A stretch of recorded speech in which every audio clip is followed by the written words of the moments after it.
सकल गुण धाम की हम कथा सुनाते, राम सकल गुण धाम की। ये रामायण है पुण्य कथा श्री राम, ये रामायण है पुण्य कथा श्री राम।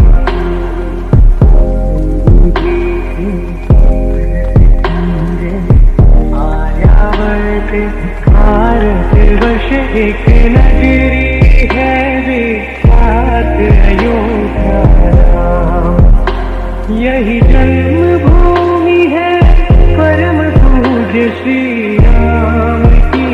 हम कथा सुनाते, राम सकल गुण धाम की।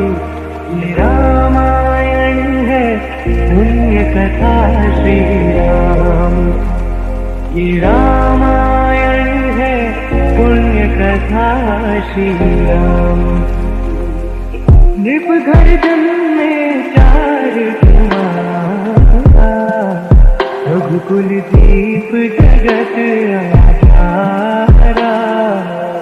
चारों घातों के शुभ नाम, भरत शत्रुघ्न लक्ष्मण राम।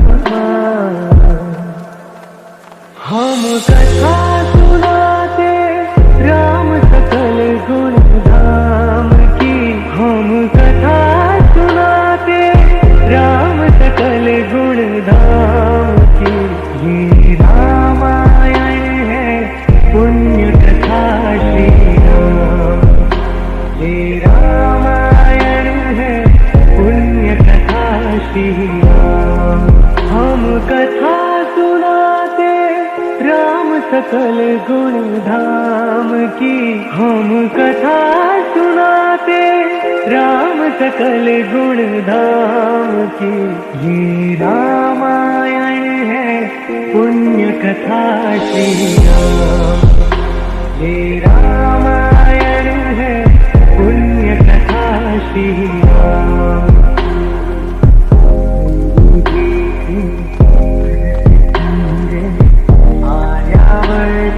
भारत वर्ष एक नगरी है विख्यात अयोध्या धाम, यही जन्मभूमि है परम पूज्य श्री राम की। हम कथा सुनाते, राम सकल गुण धाम की। ये रामायण है पुण्य कथा श्री राम, ये रामायण है पुण्य कथा श्री राम। नृप घर जन्मे 4 कुमार, रघुकुल दीप जगत आधारा।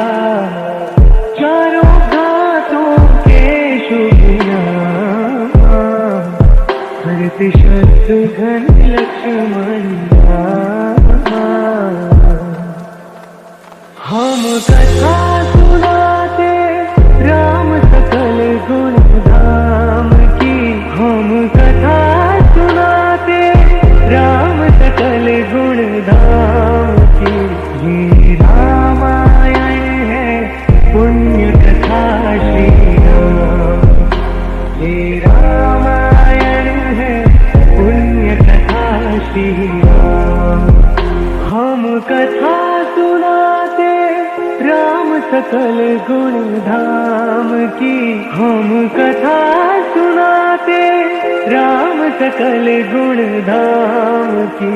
ये रामायण है पुण्य कथा श्री राम, ये रामायण है पुण्य कथा श्री राम।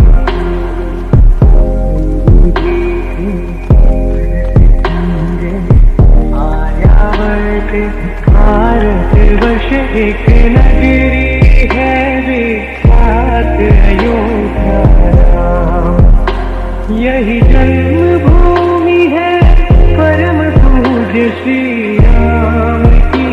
हम कथा सुनाते, राम सकल गुण धाम ये रामायण है पुण्य कथा श्री राम, ये रामायण है पुण्य कथा श्री राम। नृप घर जन्मे 4 कुमारा, रघुकुल दीप जगत आधारा, चारों घातों के शुभ नाम, भरत शत्रुघ्न लक्ष्मण राम। हम कथा सुनाते राम सकल गुण धाम की, हम कथा सुनाते राम सकल गुण धाम की। ये रामायण है पुण्य कथा श्री राम, ये रामायण है पुण्य कथा श्री राम।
दो, कंठ पे कमलापति राम लिख दो मारे रूम रूम में।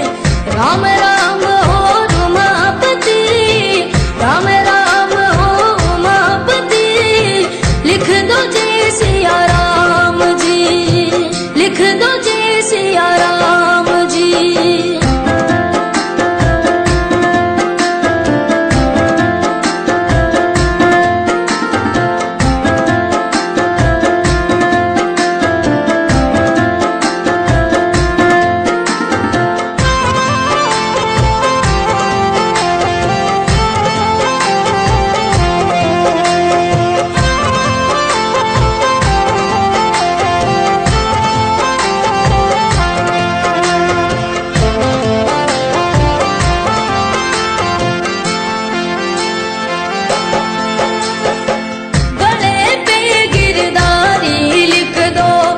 पर मुरली वालो राम, गल पे गिरधारी लिख दो, मुख पर मुरली वालो राम, पूजा पे भगवान लिख दो, हाथ पे हनुमान राम, पूजा पे भगवान लिख दो, हाथ पे हनुमान राम, लिख दो मारे रूम रूम में।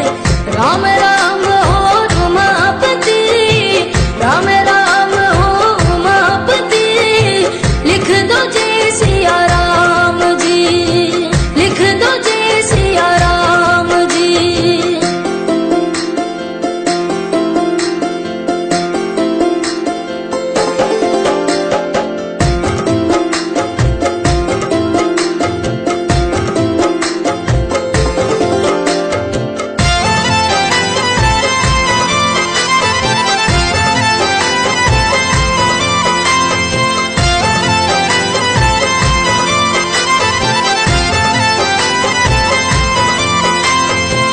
छाती पे तरबूज लिख दो, पेट में परमेश्वर राम, छाती पे तरबूज लिख दो, पेट में परमेश्वर राम, जांघों में जगदम्बा लिख दो, नाभि पे नारायण राम, जांघों पे जगदम्बा लिख दो, नाभि पे नारायण राम, लिख दो मारे रूम रूम में।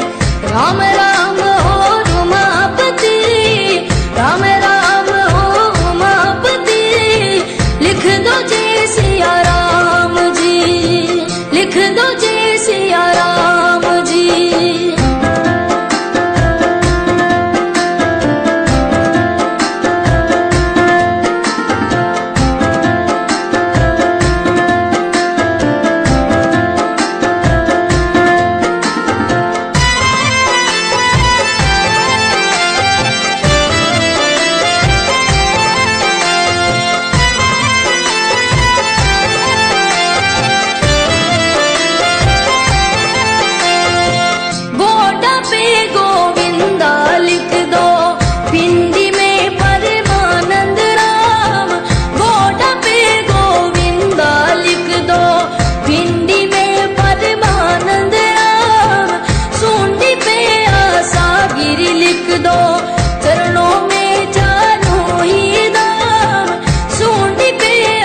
સબસ્ક્રાઇબ કરો ચેનલને અને સાથે બેલ આઇકોનને પણ।